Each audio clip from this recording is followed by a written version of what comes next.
Pa koliko ste pa plačani za to? To nismo nič plačani. Plačilo je dober občutek, eno zadovoljstvo nas, da nekomu lahko pomagamo. Pri tem dajanju človek se mi zdi več dobi kot da. Se strinjam in to lahko potrdim iz osebnih izkušenj, namreč postal sem prostofer. Seveda so vsi okoli mene začeli komentirati, da kaj se pa pač grem, ko pa jaz ves čas delam, ker nimam nikoli časa. Ampak privilegij svobodnega razporejanja delovnega časa mi hkrati omogoča, da lahko včasih v moj urnik tudi kaj urinem oziroma kakšno opravilo tudi zamaknem v mojem koledarju.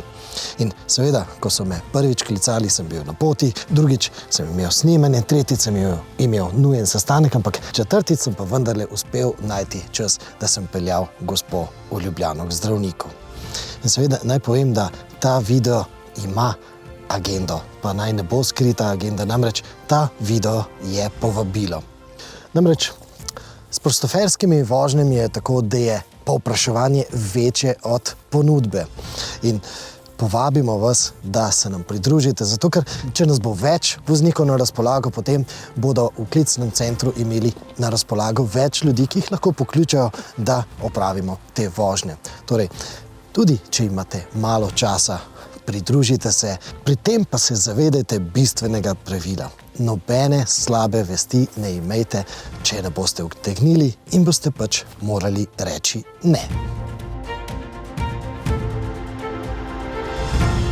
Ljubljana mi vzame že veliko več časa, sploh če gredo ljudje k zdravniku, potem ne morem preračunati, da bom lahko naredila za svojo družino kosilo, ki me čakajo še doma, ne? Včasih moram tudi kakšno varstvo vzeti od vnučkov in tako naprej.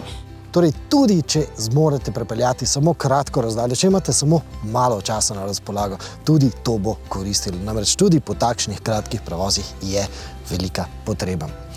Predlagam pa, da zdaj v tem videu odgovorimo na tistih nekaj najbolj pogostih vprašanj. Začnemo pa s tem, komu so te prostovoljne šoferske storitve sploh v prvi vrsti namenjene. Najprej govorimo o starostnikih, se pravi osebe 65+, to že vprašajo na klicnem centru. Seveda smo tukaj nekoliko previdni, ker lahko gremo tudi za mlajše upokojence, ki so invalidsko upokojeni in podobno.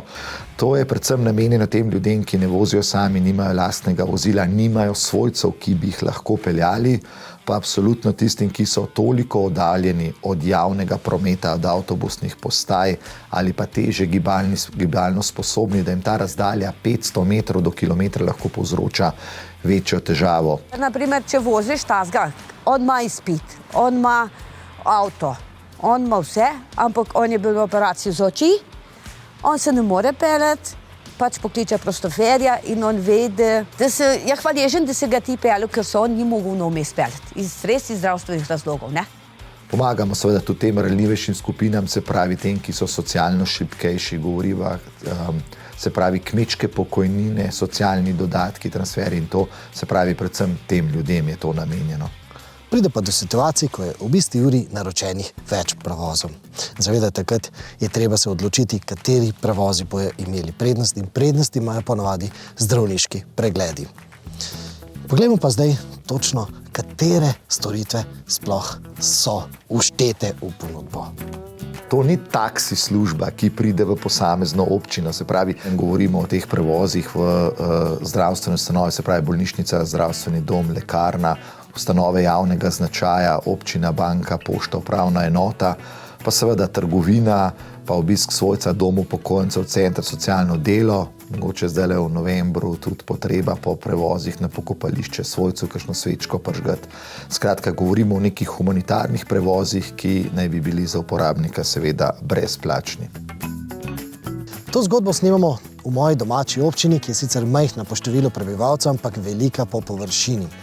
V Ljubljani recimo ta storitev ni tako zelo nujna, zato ker recimo sredi Ljubljane imamo na primer tudi kavalirja, ampak so pa tudi Ljubljančani že pootarnili, da bi tudi oni potrebovali prostoferja.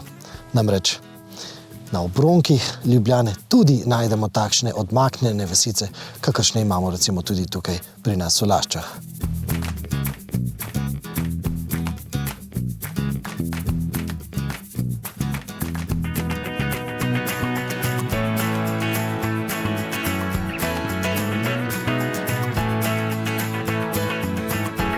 S temi podeželskimi posnetki vam želiva snemalcem Davidom Šavljem prikazati, kako zelo nujne so prostoferske storitve, recimo v takšnem podeželskem okolju.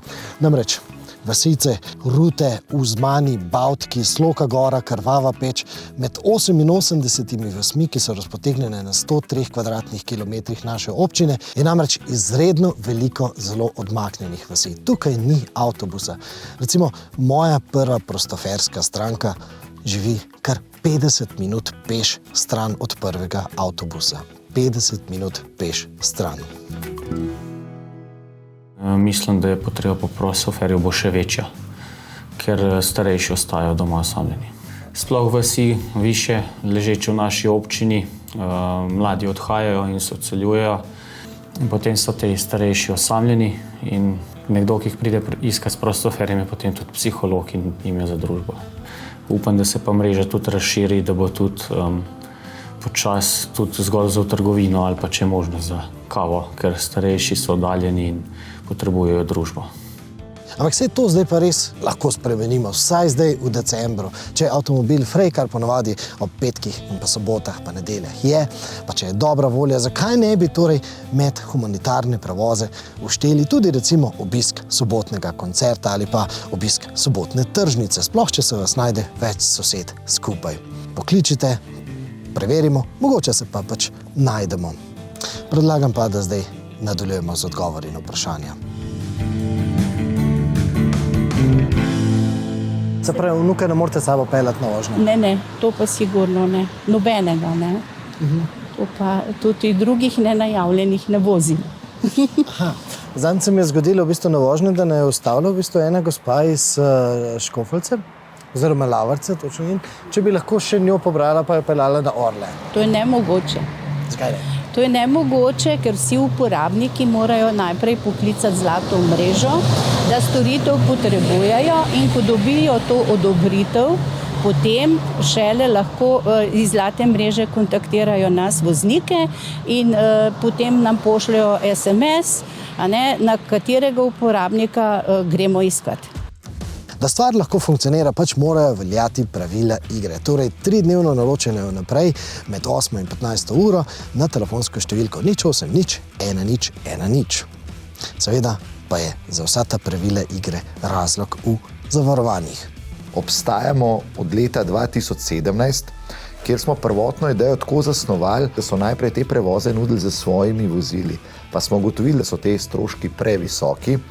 Se pravi, jaz ne smem voziti svojim avtom? Načeloma ne, pa ne, da bi bilo sporno to, da bi vi ne bi vozili s svojim vozilom, ampak glejte, ko uporabite prostofersko vozilo, mi vemo, da je to vozilo kasko zavarovano, zavarovani so vozniki, zavarovani so sopotniki. Jaz vašega vozila ne poznam, ne vem, kakšna zavarovanja so urejena, zato se za te prevoze uporablja seveda to prostofersko vozilo, ki je na voljo na občini. Koliko je pa treba imeti veščin zdravstvene nege? Niti ni potrebno, ne? Ni treba toliko veščin. Majhno bolj moraš biti, da si nekako srčen, da lahko pomagaš, da vidiš, če težko gre, mu primeš, zadržiš vrata. Teh veščin malo je v redu, da jih imaš, ampak ni pa potrebno, da bi, ker prostofer ne vozi res hudo invalidnih z vozičkom, ampak ali pa s kakšnimi hudimi poškodbami.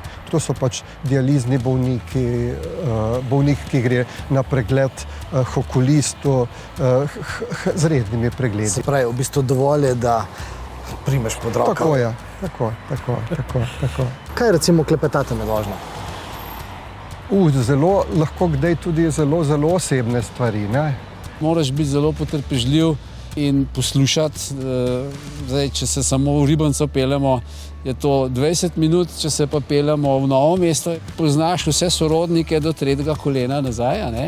Skratka, tle moraš biti potrpežljiv malo in imeti to rad, bom rekel, da ti ni težko poslušati. Pa ni treba, da gremo samo k zdravniku. Če je spotoma, lahko seveda upravimo še kak drug upravek. Jaz sem mislil od začetka, da bom ostal v avtu, pa me je prosilo, če grem z njo tudi nakupovati, ne. Pomaga mi vzeti voziček, jo vodim, kakšna gospa je starejša, se nasloni na voziček in greva po trgovini, ji pomagam poiskati artikle, če se ne znajde. Tudi pri plačilu sem ji pomagal, ker je pač plačevala večina ne s karticami, ampak z gotovino, ker so to starejši ljudje. Ne. In pol pa tudi pelaši vse v avto in ji tudi prineseš do vrat. Ne. Ljudje težko razumejo, da je nekaj čisto zastonj.